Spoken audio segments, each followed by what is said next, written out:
Today we are watching this video. First, let me lower it down so you can hear me. Not this video, not TikTok. Of course, we're not gonna watch a TikTok. Ouch. He made me watch him finish, and when it was over, I sat there and held my legs close to my chest. I didn't know how to react, so I covered my ears and sobbed. This isn't what I wanted. All I wanted was a friend, and now I can never go back. Whoa. Growing up, I spent a great deal of time by myself. The loneliness became so unbearable that I joined online chat rooms just so I didn't feel so alone. Within minutes, I received over 100 messages from unknown men. I talked to a few of them and realized that they only wanted one thing, and that was to exchange pictures or talk dirty. It made me feel really uncomfortable, but I felt like I had to go along with some of it just so I could feel a connection to someone. That's not right. But then, a man reached out to me who was different. He wasn't like all the other people on the site, or so I thought at first. We talked for ages and got to know each other. He asked a lot of silly questions such as, "What's your favorite color?" and "What genre of music do you like?" This person took the time to learn all about me, and he was interesting to talk to. When he told me that he was 39 years old, 39? I didn't care about his age. For the first time in my life, I felt like I had finally found a friend. I didn't have to be alone anymore.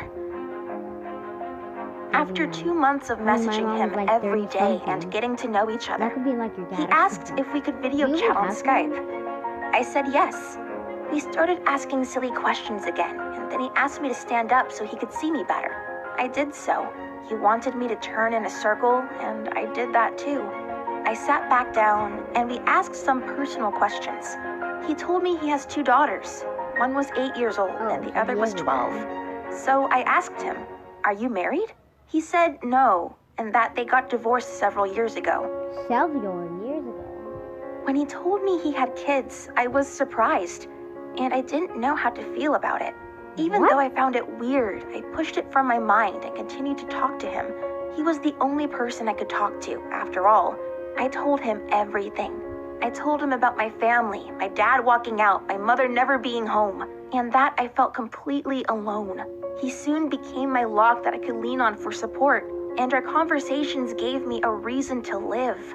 At the time, I was really in a dark place, but I felt that I could keep going as long as I had him to talk to. Okay. As the months went by, we grew closer. He gradually began saying inappropriate things and asking me to do stuff. It got to the point where we would send photos of ourselves not wearing any clothes and describe explicit acts. I didn't feel comfortable doing these things and always hid my phone from my mom, but I sent the photos anyway because he gave me the attention and support that I needed. He was always there for me to talk to about anything, so I wanted to fulfill his needs as well. I feared he would leave me and find someone else if I didn't give him what he wanted, so I did. We continued to talk every day, and every single day he said the words, "I love you." Those 3 words are what pulled me in deeper, longing for love and affection. I didn't get that from my family or from anyone else in my life. I said, "I love you back." I meant it at the start, but as time went on, I began to realize that this isn't really love. How could it be? Suddenly, the word love had lost all meaning to me.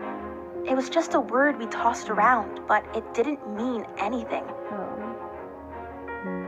One day we talked on Skype as usual until he started to pleasure himself on camera while I watched, frozen and confused.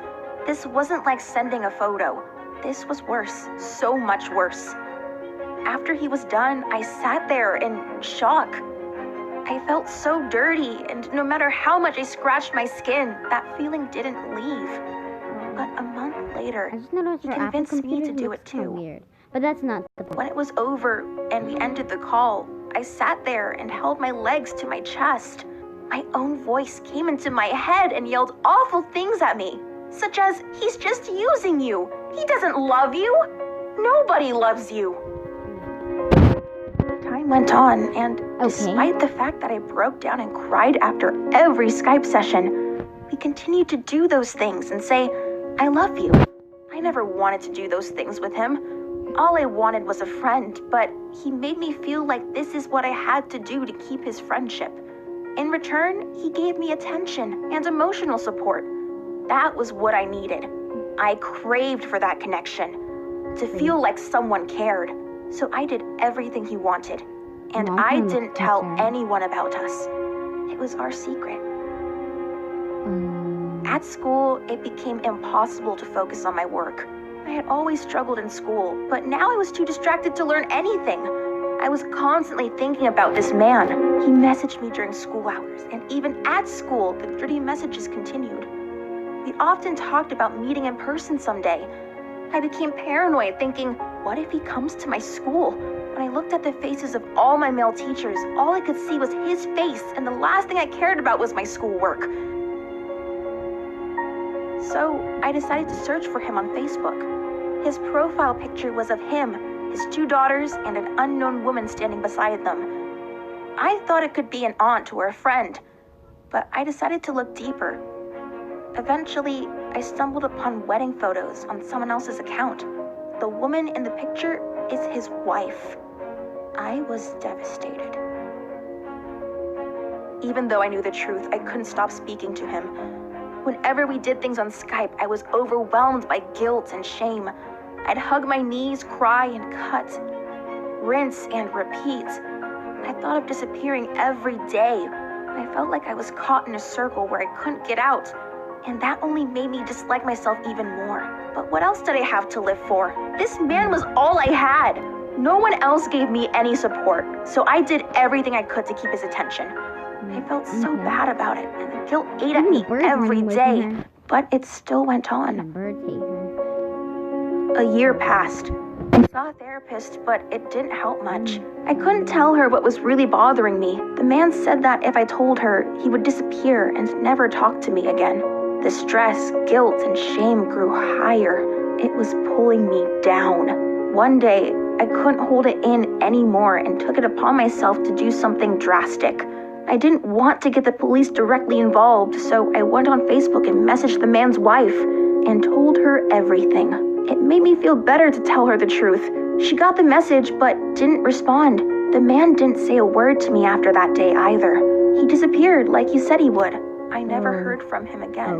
The only thing I know from looking on Facebook is that they are still together. It has been over 5 years since the day I met this man, but I remember it like it happened yesterday. Images of him often flash through my head. The memories are rather vivid. I can never erase what we did, and it haunts me to this day.